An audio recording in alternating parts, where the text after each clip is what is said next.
Atos capítulo 13, que a gente vai ter a oportunidade de ler o que a palavra de Deus nos ensina aqui nesta noite. A Bíblia diz o seguinte, você pode acompanhar mesmo assentado com atenção. O texto diz que a igreja de Antioquia, na igreja havia profetas e mestres, Barnabé, Simeão, chamado Níger, Lúcio de Cirene, Manaém, que fora criado com Herodes, o tetrarca, e Saulo. Enquanto adoravam o Senhor e jejuavam, disse o Espírito Santo: separem-me Barnabé e Saulo para a obra a que os tenho chamado. Assim, depois de jejuar e orar, impuseram-lhe as mãos e os enviaram. Enviados pelo Espírito Santo, desceram a Seleucia e dali navegaram para Chipre. Chegando em Salamina, proclamaram a palavra de Deus nas sinagogas judaicas. João estava com eles como auxiliar. Viajaram por toda a ilha até que chegaram a Pafos. Ali encontraram um judeu chamado Bar-Jesus, que praticava magia e era falso profeta. Ele era assessor do procônsul Sérgio Paulo, o procônsul, sendo um homem culto, mandou chamar Barnabé e Saulo porque queria ouvir a palavra de Deus. Mas Elimas, o mágico, esse é o significado do seu nome, opôs-se a eles e tentava desviar da fé o procônsul. Então Saulo, também chamado Paulo, cheio do Espírito Santo, orou firmemente para Elimas e disse: filho do diabo, inimigo de tudo que é justo, você está cheio de toda espécie de engano e maldade. Quando é que vai parar de perverter os retos caminhos do Senhor? Saiba agora que a mão do Senhor está contra você, você ficará cego, incapaz de ver a luz do sol durante algum tempo.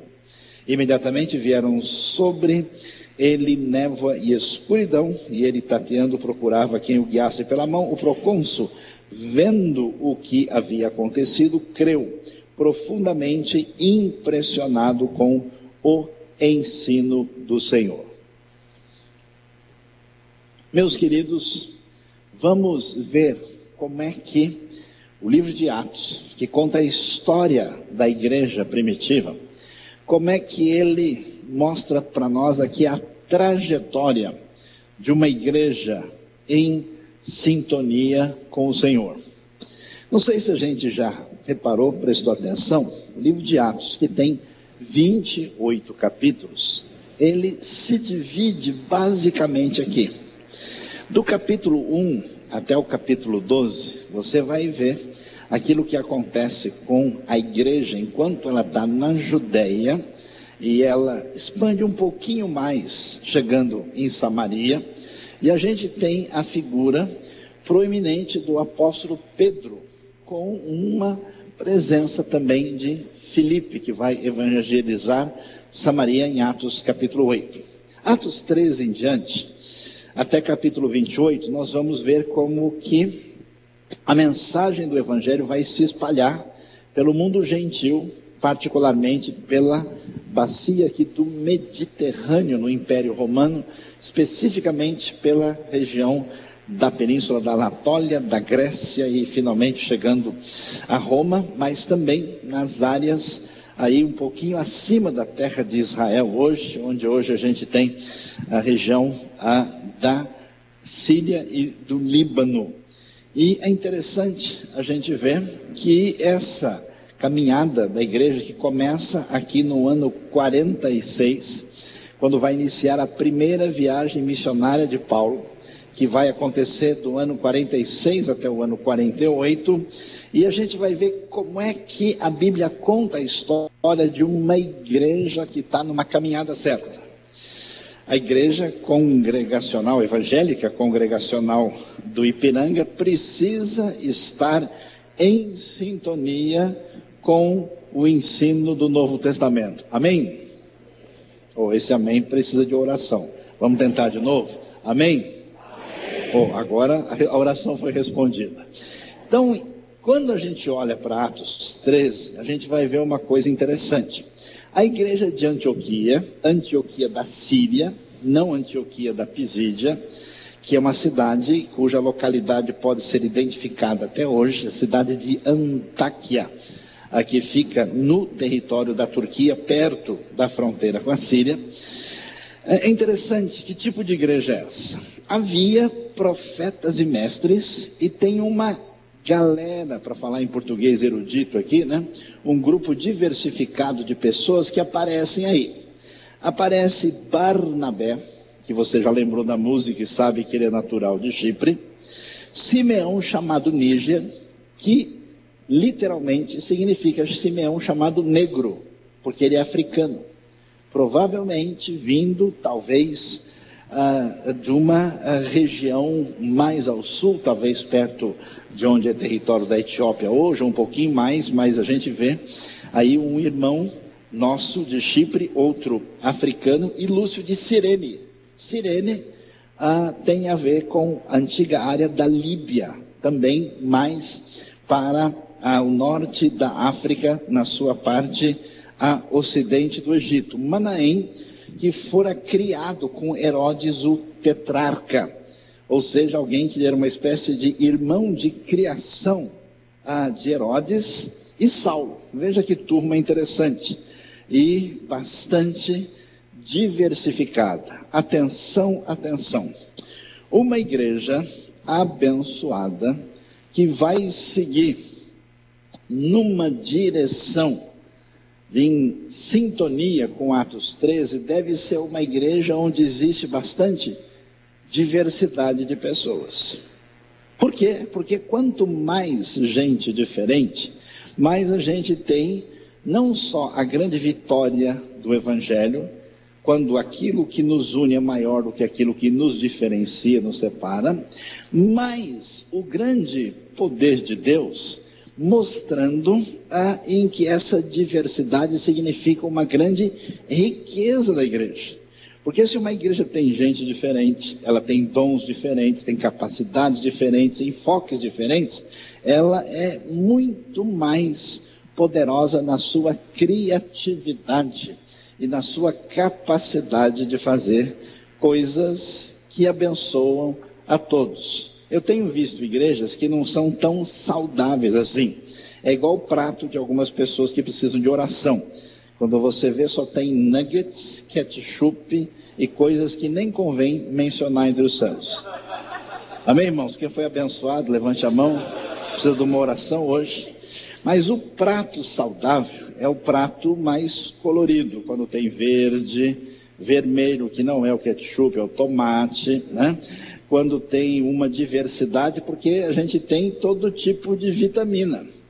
E é muito bom quando a igreja mostra essa variação com ministérios diferentes, com gente que abençoa pessoas que estão em necessidade, gente que prega e proclama a palavra de Deus, gente que faz ministério aí com crianças, gente que faz um negócio muito legal com os jovens e com os adolescentes, uma coisa com universitários, pessoal da terceira idade, evangeliza, faz missões, ajuda quem está em necessidade, ou seja, uma diversidade. A igreja de Antioquia era marcada por gente que fazia parte dessa liderança e cada um diferente do outro. Deus quer que a gente tenha unidade. Unidade não significa uniformidade. E é interessante que essa igreja está lá, e a pergunta é: o que é que a gente vai fazer na igreja? Eu conheço gente que vai por diversas razões. Uns, a roupa deles já é crente há muito tempo, é uma roupa convertida, ela sabe o caminho, então se deixar a calça vai sozinho, porque ela conhece, já foi tantas vezes, a pessoa só entra dentro da roupa e acompanha. Alguns vão assim meio que no automático, né? É quase uma espécie de GPS evangélico. Liga o cara, ele vai porque ele está acostumado a seguir aquele roteiro. E às vezes não tem nem como recalcular a rota, ele vai direto. Outras pessoas vão porque não tem muito o que fazer, o time dele já desclassificou mesmo, o programa está livre, ele cansou, não aguenta mais ver as coisas que está vendo na televisão em casa, então não tem nada para fazer, eu vou na igreja. Outras pessoas vão fazer, colocar a fofoca em dia. Mesmo com o WhatsApp, a pessoa ainda tem fôlego para conversar mais sobre outros assuntos. E outras pessoas vão aí, hoje tem bolo, hoje tem pastel, né? E então você imagina como a coisa é complicada. E o que a gente vai ver aqui? Interessante. Essa igreja, segundo o versículo 2, diz o texto: enquanto adoravam o Senhor e jejuavam, disse o Espírito Santo. A igreja que é direcionada da maneira que Deus deseja, é uma igreja que está adorando a Deus e consagrando-se a Deus. Tem que tomar cuidado, que a igreja vira o clube celestial, o encontro dos amigos. A gente, depois de um tempo, a prioridade da pessoa não é, de fato, adorar a Deus, colocar Deus em primeiro lugar. Ele não tem intenção de consagrar a sua vida, é apenas uma espécie de clube celestial, onde a pessoa frequenta. Inclusive eu conheci gente que até frequentava a igreja, não porque acreditasse em nada, porque ele achava que era o clube mais barato para a família. Ele percebia que ele podia contribuir um mês sim, outro não era obrigatório, a coisa ficava mais em conta. Ele precisava de um ambiente seguro para os filhos, porque a droga está rolando solta por aí, porque tem tanto problema, tanto perigo, é super complicado, então a igreja é um ambiente seguro, mesmo que a pessoa não acreditasse em nada, e só faltasse escrever Jesus com G e salvação com C cedilha, levava os filhos na igreja. A pergunta para a gente é, qual é a nossa motivação? Qual é o nosso compromisso? Qual é o nosso envolvimento? Se é que, de fato, a gente está em sintonia, que a gente se reúne com a intenção de dar a Deus a glória que Ele merece, de dar a Deus aquilo que é a nossa retribuição, reconhecendo quem Ele é e o que Ele tem feito. Eles adoravam a Deus e jejuavam como expressão de consagração. E é interessante, nesse ambiente de seriedade, de dedicação, disse o Espírito Santo. O que acontece? Atos vai dizer para a gente que a obra de Deus está acontecendo nesse mundo. A Rádio Transmundial tem nos seus diversos ministérios uma quantidade enorme de testemunhos que mostra o poder de Deus e do Espírito de Deus abençoando e mudando a vida das pessoas. Fiquei impressionado nas viagens que a gente faz com a Transmundial em alguns lugares, e ver gente que diz, olha, eu morava, e não dá nem para explicar onde ele morava. Ele tentou, mas ninguém conseguiu entender. Era um pouco mais longe, né? Achou as botas do Judas, né? As meias, foi mais um pouco adiante, lá longe, no meio da floresta, não tinha nada. E eles ouviram a palavra de Deus, e ouviram o evangelho e lá se converteram. E criaram uma igreja em torno do rádio, no meio da floresta, assim, né? Chegando lá, botando o rádio, o pessoal se reunia para adorar a Deus, ouvindo a mensagem. Conheci gente de muita idade que nem enxergava mais, mas que dava o testemunho da mudança da sua vida feita pelo Espírito Santo. A obra de Deus de verdade, a igreja de Cristo, que será poderosamente vitoriosa no mundo, essa obra é feita pelo Espírito de Deus. E por isso, a gente precisa ver se nós, como filhos de Deus, servos desse grande Rei Messias Jesus, se a gente está sintonizado com isso. Sabe por quê? Porque o Espírito está soprando. O Espírito está mostrando a direção para onde as coisas devem acontecer. Uma igreja séria, que está interessada naquilo que a missão que Jesus deixou para a igreja, ela vai entender isso.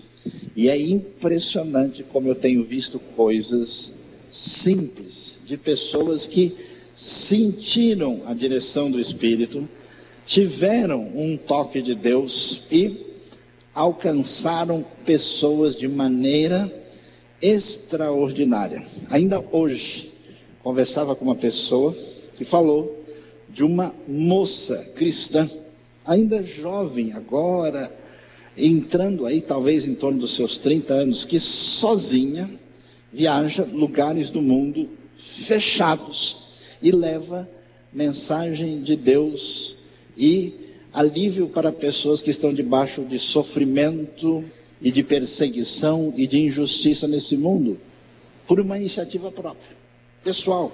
O Espírito de Deus mexeu. Com esse outro rapaz, empresário, bem-sucedido aqui de São Paulo, sozinho, resolveu ir para o interior de um lugar na África, desenvolve um projeto e ajuda 80 pessoas lá e desenvolve uma comunidade num lugar onde a gente talvez nunca teria nem ouvido falar que existe. O Espírito de Deus está soprando só hoje, só na China hoje, devem ter se convertido 30 mil pessoas. Deus está agindo com poder e a igreja evangélica congregacional no Ipiranga precisa ouvir a voz do Espírito de Deus que conduz o rumo, a direção dessa igreja que faz a obra de Deus. Tanto é que o Espírito de Deus aqui, quando essa igreja está sintonizada nessa santa diversidade, buscando a Deus, o Espírito Santo diz: separem-me Barnabé e Saulo para a obra que eu tenho para eles. E assim, depois de jejuar e orar, eles acabam ali impondo as mãos e enviam os dois para a primeira viagem missionária. Ah, meus queridos, viajar hoje é moleza, né? Tranquilo, a pessoa vai aí, o sujeito pega aí a Bandeirantes, né? Pega as grandes, aí para no Graal, come até não poder mais. Está vendo como alguns já foram abençoados, né? E aí é impressionante que a gente tem toda a comodidade do mundo. Naquele tempo, o sujeito viajava assim, sem saber o que aconteceria.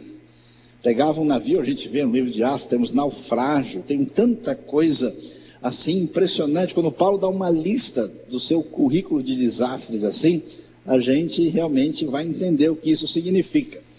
E o Espírito de Deus dirige tudo aquilo que acontece no livro de Atos, é dirigido pelo Espírito, e eles então vão. Eles descem a Seleucia, que é o porto perto da cidade de Antioquia, e navegam para a ilha de Chipre, primeiro lugar ali, nessa missão que vai ser alcançado pelo Evangelho do Senhor. E eles chegam então na cidade de Salamina e proclamam a palavra de Deus. Uma igreja que está em sintonia com o Novo Testamento, com os ensinos. Ela não simplesmente vai ouvir a voz do Espírito, mas o seu enfoque é ser uma igreja missionária. Um dia chegou um pessoal na minha igreja e falou que queria ser membro de lá. E eu falei: mas o que você quer? Eu quero que a igreja não cresça. Eu ia falar cruz, credo, creio em Deus Padre, mas eu não falo essas coisas porque eu não tenho costume, né? Mas a pessoa falou: eu quero que não cresça. Mas por que você não quer que não cresça? Não, porque a igreja é legal, quando a gente tem amigo, todo mundo junto. Então a igreja, assim, no máximo 100 pessoas. Quase que eu perguntei, 100 com C ou com S, né? E aí, porque passa disso, aí a gente não conhece as pessoas. Eu falei: mas meu amigo, nosso objetivo é fazer o Evangelho alcançar as pessoas, crescer. Então, se você acha que não é assim, melhor você procurar uma igreja que pense da maneira que você está me dizendo, porque não é o nosso caso aqui. A igreja precisa ser missionária. A igreja não pode ser refém do seu conforto. Os irmãos sabem, hoje, no mundo, a média de contribuição cristã evangélica no mundo, de cada R$1.000 que as pessoas ganham, de fato, R$1 é dado para a expansão do evangelho pelos cristãos. No mundo islâmico, para cada 1.000 é dado 25. Porque no mundo islâmico tem duas opções: ou dá ou dá. E aí eles dão. A pessoa é obrigada, a contribuição é direta. Meus queridos, a igreja que não é missionária no Novo Testamento não é igreja. E eles então vão, e é interessante, a gente pensa que uma igreja missionária, que uma igreja que ouve a direção do Espírito, que uma igreja que vai fazer a obra de Deus, certamente vai ser uma igreja assim, totalmente voltada para uma coisa sobrenatural. Olha que coisa surpreendente. Essa igreja que ouve a voz do Espírito, quando chega em Chipre, ela tem uma estratégia de trabalho. Ela faz a coisa a partir de um modelo organizado de atendimento. Eu fico às vezes, modelo organizado de executar todas as coisas. Observe, por exemplo, que quando eles chegam em Salamina, vão proclamar a palavra de Deus na sinagoga judaica. Por que eles foram na sinagoga? Ah, deu vontade. Passei em frente, era bonita, a gente entrou. Não, era o caminho. Eles sabiam, os judeus estão esperando o Messias, esses judeus conhecem a palavra de Deus, e é necessário que eles saibam que o Messias chegou, e lá entre eles, tem vários outros não-judeus que também estão ouvindo e estão aguardando a chegada da salvação. Então, toda vez que Paulo, com seus companheiros, chegavam em algum lugar, eles procuravam a sinagoga, fazia parte da estratégia. E é interessante que você que reclama tanto da vida, no tempo do apóstolo Paulo não tinha carro de nenhum tipo que pudesse levar a pessoa mais rápido, não tinha máquina de lavar roupa, não tinha micro-ondas, mas graças a Deus também não tinha o nuggets e o hambúrguer que vai no micro-ondas, né? Não tinha uma série de coisas desse tipo. E o que tinha? Gente que fazia parte da caminhada para poder estrategicamente organizar tudo. Por isso, quem estava junto com Paulo e Barnabé, aparece lá João, que é João Marcos, que foi como auxiliar. Está vendo? Tudo arrumado, tudo organizado. Porque, meus queridos, vamos falar sério, tem coisa que o pessoal faz para Deus na igreja que é complicado. Aliás, tem coisa que é tão ruim que o pessoal faz para Deus que nem o diabo não quer. É terrível. Às vezes você vê o pessoal fazendo a coisa, vai de qualquer jeito. Ah, não, na igreja é assim mesmo. O sujeito traz um negócio para a igreja, para doar para quem precisa, que se ele jogar no lixo, o lixeiro não leva, de tão ruim que é o negócio. Literalmente é uma vergonha. Já viu essa conversa que a gente fez? Não, porque sabe como é que é? Esse aí é o nosso horário, é assim, porque é um horário que a gente é brasileiro. Brasileiro? Conversa fiada. Já viu algum jogo no Morumbi, no Pacaembu, começar atrasado porque o pessoal é brasileiro? Ó, pessoal, desculpa aí, nós estamos transmitindo. Era para o jogo começar às 5 horas, mas o pessoal está chegando. A gente vai começar hoje às 5h30. Você já foi em algum cinema que a sessão começa às 20 horas e o pessoal chega? Não, hoje a gente vai começar às 20h30 porque o pessoal está vindo, está chegando. É só na igreja que o pessoal faz isso. Ninguém faz isso no trabalho, ninguém faz isso no cinema, ninguém faz isso no estádio, no teatro. É só o bendito povo chamado povo de Deus que apronta essas coisas. Então não tem condições. Aqui é impressionante, a coisa é feita direito. Então quando vai fazer um projeto para Deus, faça o melhor, na melhor condição, bem feito, planejado, organizado, estruturado, porque isso tem a ver com a obra de Deus e não pode ser feita de qualquer jeito. É interessante que eles têm estratégia, têm organização, vão para lá e a viagem vai prosseguir e vai ficar interessante. Eles viajam pela ilha, chegam a uma localidade chamada Pafos e lá vão encontrar um outro judeu, já que eles também são judeus, que é chamado Bar-Jesus, que praticava magia e era falso profeta. E esse homem era assessor especial do procurador, do governante romano da ilha. O que a gente deve saber? Deve saber que uma igreja abençoada é uma igreja de diversidade de pessoas que têm dons e talentos. Vai descobrir que essa igreja deve ser uma igreja dedicada e que adora e que se consagra a Deus, que é uma igreja que tem projeto em primeiro lugar a expansão do Evangelho, a obra missionária no seu sentido pleno, ouvindo o Espírito Santo, que ela precisa fazer isso com projetos pensados, organizados, que têm estratégia, que vão funcionar direitinho. E quando a gente faz tudo direitinho e vai servir a Deus, o que acontece? Vai ser uma bênção, Deus vai fazer maravilhas, né? A gente chega na cidade, o pessoal vai se preparar, vai colocar um tapete vermelho, né? Queremos o Senhor, vai ser uma maravilha. Não é assim. Por isso, a igreja vai perceber que quando ela está em sintonia com aquilo que é a verdade de Deus e a obra de Deus, ela vai enfrentar problema e oposição espiritual. Por que isso é importante? Porque o pessoal começa a fazer alguma coisa, começa a dar uma coisa errada, e muito crente imaturo, muita gente que é meio assim desconectado da realidade, aquele irmão zen noção, né? Não sabe de nada sobre o assunto, em vez de ele entender o que está acontecendo, ele começa a brigar um com o outro. Bobagem. Começa a ter conflito. Alguém fez um negócio diferente dele, em vez de ele olhar o projeto, a obra, aquilo que vai ser feito, ele arruma confusão sem necessidade. Pessoal, não faça isso. Não pode ser assim. Enxergue a realidade mais longe. Deixa de ser criança. Que história é essa?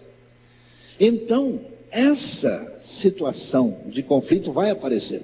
Você pensa que a gente vai começar um projeto evangelístico, missionário, servir a Deus, fazer, e vai ficar tudo de boa? Você acha que o bicho não vai pegar? Como a gente fala em inglês, the animal is gonna catch. O bicho vai pegar. Tá vendo como inglês é uma língua extraordinária? Aí, o que a gente vai ver quando eles chegam lá? Em vez de encontrar uma coisa fácil, tem uma espécie de feiticeiro mago que está cheio de mandingas locais, e ele é o assessor do governador que tem a possibilidade de acabar com tudo em 1 minuto. E aí, quando eles se aproximam, eles vão ver que esse homem que era assessor do procônsul Sérgio Paulo, e que coisa, esse procônsul, que é o governador, que é o líder romano da ilha, sendo homem culto, atenção, queria ouvir a palavra de Deus. A confusão é séria. O Elimas, que assim é o seu nome, o mágico, ele opôs e tenta desviar da fé o procônsul. Ele complica o processo. Mas, atenção, o procônsul queria ouvir a palavra de Deus. Meus queridos, o nosso povo está desesperado, procurando resposta e solução para a vida. Está procurando algum tipo de realidade que conforte os corações e dê sentido à vida. As necessidades espirituais, existenciais, estão gritando no coração das pessoas. Você sabe que hoje, no dito mundo civilizado, se calcula que quase metade das pessoas já usou ou está usando algum tipo de droga para viver a vida. Sabe o que significa isso? Desespero e necessidade de resposta para o coração. A coisa é tão impressionante que você vê qualquer alternativa religiosa maluca, leva um monte de gente.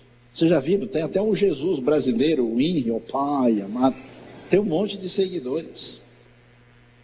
Um dia desse eu estava passando aqui perto da Vila Mariana, um sujeito me parou, e eles estavam todos lá vestidos de branco, e fazem parte de um grupo que se encontra com ETs, e conversam com pessoas nos discos voadores, e eles estão dizendo em alto e bom som isso. Se bem que alguns que estavam lá também pareciam ETs, mas não vem ao caso nesse momento, né? Eu falei, vocês estão se encontrando e não estão entendendo o que está acontecendo. Meus queridos, e o pessoal corre atrás disso e acredita nisso. Por quê? Porque o nosso povo desesperadamente quer ouvir a palavra de Deus. Você pensa num procônsul, governador romano, uma pessoa importante, que tem tudo que tem na vida, tem poder político e econômico. Essa pessoa não vai querer ouvir o evangelho, não vai. Você nem faz ideia.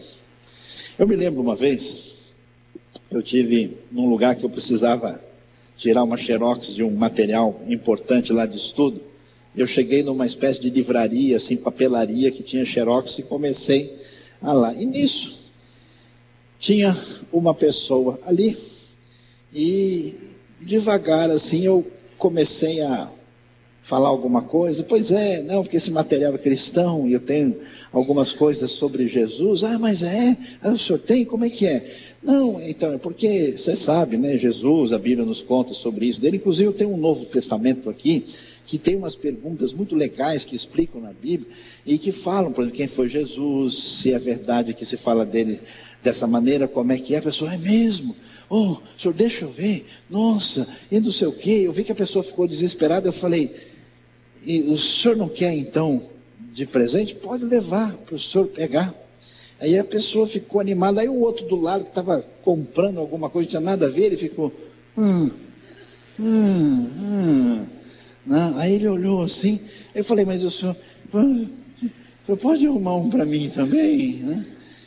Eu falei, caramba, né? Aí eu falei, peraí que eu vou ver se eu pego aqui, eu vou ver se tem, né? Com a maior sinceridade do mundo, lá no carro, e eu trago um para o senhor.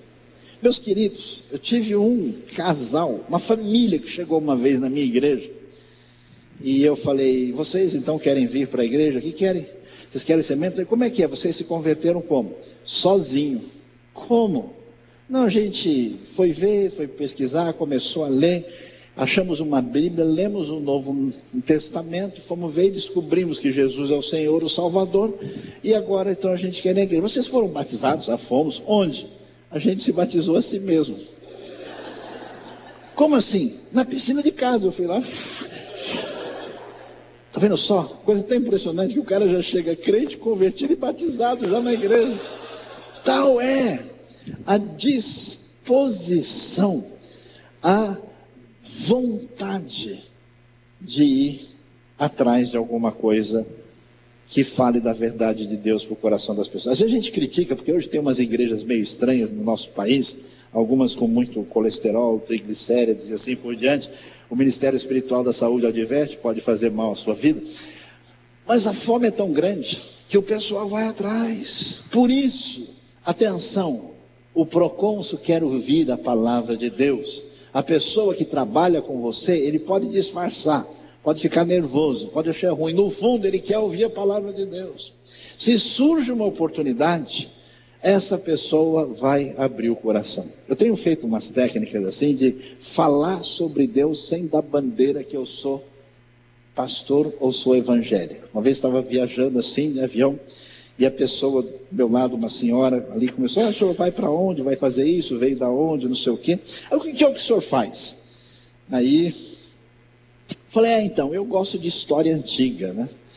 E eu estudei bastante, eu sou meio maluco, eu estudei aquelas línguas antigas, o grego, o hebraico, essa história assim. Ah, que legal, que coisa diferente. Então, diferente, né? Diferente, Então, mas aí, o que o senhor falou? Então, eu estudei isso, falei, e por acaso, eu acabei estudando também essas línguas onde que for escrita a Bíblia.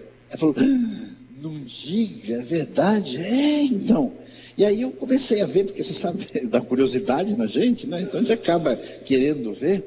E aí eu fui ver lá as Bíblias como tem, a história dos manuscritos, o que está em grego, o que está em hebraico lá. E olha, a história é muito legal, viu? É mesmo, então me conta. Eu falei, olha, até me arrepio, senhora, deixa eu contar para a senhora. A Bíblia fala para a gente lá no começo que o homem fez um monte de bobagem, se afastou de Deus. E ficou de um jeito que a coisa realmente está complicada, como você vê que o nosso mundo está mais ou menos no mesmo caminho. E aí tem uma frase que surge lá, que é o seguinte: disse então o Senhor Deus a Abraão. Você vê que coisa? Abraão nem conhecia Deus, nem fez nada, nem buscou nada, e Deus foi atrás dele. E aí Deus chega com aquela ideia de fazer um contrato de parceria com Abraão, que é assim, ser amigo, junto. Não é legal pra caramba? Nossa! E aí quando Deus faz isso, Ele vai construindo. Você sabe qual é a característica de Deus? Ele mostra pra gente um negócio chamado amor incondicional, inabalável. Nossa, como é que é? Fala de novo que eu vou anotar aqui. E todas essas coisas estão aí na Bíblia, tá? Puxa, que legal, nunca imaginei. Eu sempre tinha uma ideia diferente de religião. Eu falei, eu também pensei. E a pessoa ficou mais desesperada. Você vê, se eu talvez tivesse colocado qualquer rótulo religioso, a pessoa ia colocar 2 pés para trás. Mas quando a gente foi assim de boa, eu fiquei impressionado. Meus queridos, a gente precisa proclamar a graça bendita de Cristo Jesus, nosso Senhor. O povo precisa ouvir e às vezes não tem oportunidade nem de entender o Evangelho. E Paulo vai fazer isso, e esse homem vai ouvir a palavra de Deus. Mas a coisa está difícil. Por quê? As ações do mal, a força diabólica, demoníaca está em ação. Mas o que acontece? O Evangelho é o poder de Deus. Um amigo pastor meu foi proclamar o Evangelho uma vez numa localidade complicada. E lá tinha uma pessoa que era dona espiritual do lugar. E a pessoa disse para ele assim: olha, o senhor vai vir aqui, eu vou chamar todos os poderes aos quais eu tenho acesso para complicar a sua vida. Ele falou: pode chamar bastante aí, porque o meu santo aqui é forte toda a vida. Ninguém tem condição de enfrentar o poder que há no nome de Jesus. E nessa hora, quando chega a hora do confronto, a vitória é uma vitória espiritual. Paulo, com toda a autoridade, olha para aquele homem e diz: filho do diabo, inimigo da justiça, você está cheio de todo tipo de engano e maldade, quando é que vai parar de perverter os retos caminhos do Senhor? E nisso, numa situação específica, Deus usa Paulo numa ação de julgamento sobre aquele homem. Ele fica cego durante um certo tempo e se mostra a grande vitória do poder de Deus. Me faz lembrar a história daquele missionário que foi numa ilha onde a magia era total. E ele tentou proclamar o evangelho. E aí o pessoal falou: a gente não quer. Mas não quer por quê? Não, porque a gente mexe com os espíritos locais da ilha, e o que a gente pede eles fazem. Se a gente quer que chova, ele faz chover. Quer que pare de chover, eles param de chover. Quer que faça? Aí o cara começou a arrepiar, né? Eu nunca ouvi essa matéria no seminário, não tinha. Nunca ouvi falar que tinha um negócio como assim. Ele começou a ficar apavorado, né? Sim. E assustado, não sabia o que fazer. Aí ele falou: então, tá bom, eu posso só fazer uma oração? E aí os caras: pode, né? Tipo, e daí?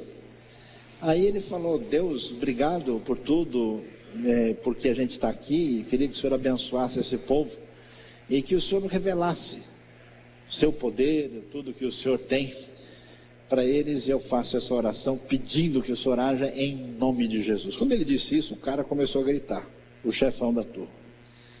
E aí ele ficou impressionado, o cara falou: que é isso? Que é isso? Que é isso que você falou?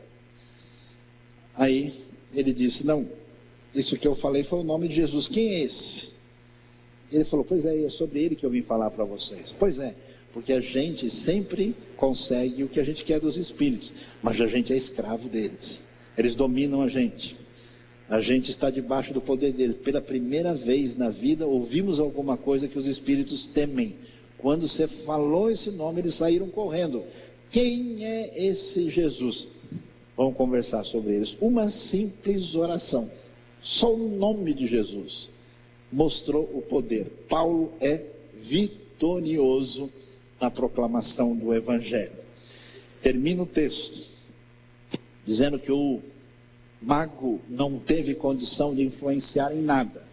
O procônsul, versículo 12, vendo o que havia acontecido, creu, profundamente impressionado com o ensino do Senhor. Meus queridos irmãos, a igreja é em sintonia com a palavra de Deus, com a obra missionária, com os projetos encaminhados e executados corretamente, ainda que enfrente grande luta, será vitoriosa e terá o resultado que Deus deseja. Eu tenho ficado impressionado na minha vida. Faz pouco tempo eu estive em Bangkok, na Tailândia. Conversei com gente daqueles lugares que a gente só acredita que existe no mapa depois de olhar 3 vezes. E lugares que a gente jamais poderia imaginar. Conversar e orar com alguns daqueles irmãos. Quem poderia dizer, alguns anos atrás, que a igreja cresceria poderosamente com força em lugares como Nepal, em lugares como a Mongólia, em lugares como um país chamado Mali, no norte da África? Coisa impressionante Deus tem feito e está fazendo. É tão impressionante que numa viagem dessa no interior da China, conversando com alguns irmãos, alguns deles viraram para mim e falaram: pastor, a gente quer a sua ajuda. Aí eu, no meu preconceito e maldade, falei: pronto, com certeza eles vão pedir uma oferta, algum recurso. E eu falei: ok, mas que ajuda vocês querem? A gente sabe que Deus tem feito grandes coisas na China e que os irmãos chineses vão evangelizar vários lugares do mundo que não têm sido evangelizados, porque o Espírito de Deus, olha o que eles disseram: está dando a volta no mundo. Começou, atingiu a Europa, o norte da África, as Américas, agora deu a volta e chegou com força na Ásia. E vai continuar, até chegar de novo em Jerusalém, de onde saiu. Porque a gente acha que vai ser de Xi'an a Sião, da cidade de Xi'an até a cidade de Sião. E nós estamos preparados para fazer isso. O senhor pode ajudar a gente? Falei, como? Eu queria ir para o Afeganistão. O senhor tem algum contato lá? Eu queria ir para o Irã. Eu queria ir para o Egito. Eu queria, né? Quando a gente fala esses nomes, a pessoa hoje aqui fala, vira essa boca para lá, não quer nem continuar a conversa. Eles estavam dizendo, a gente quer saber para onde a gente vai para proclamar o poderoso e vitorioso nome de Jesus. Meus queridos, a festa vai ser grande. O evangelho vai ser vencedor. A pergunta é o quanto a gente quer participar dessa comemoração. Deus abençoe essa igreja. Deus abençoe os irmãos e que a realidade de Atos 13 seja uma grande característica que marque a igreja aqui no Ipiranga. Muito obrigado. Louvado seja Deus.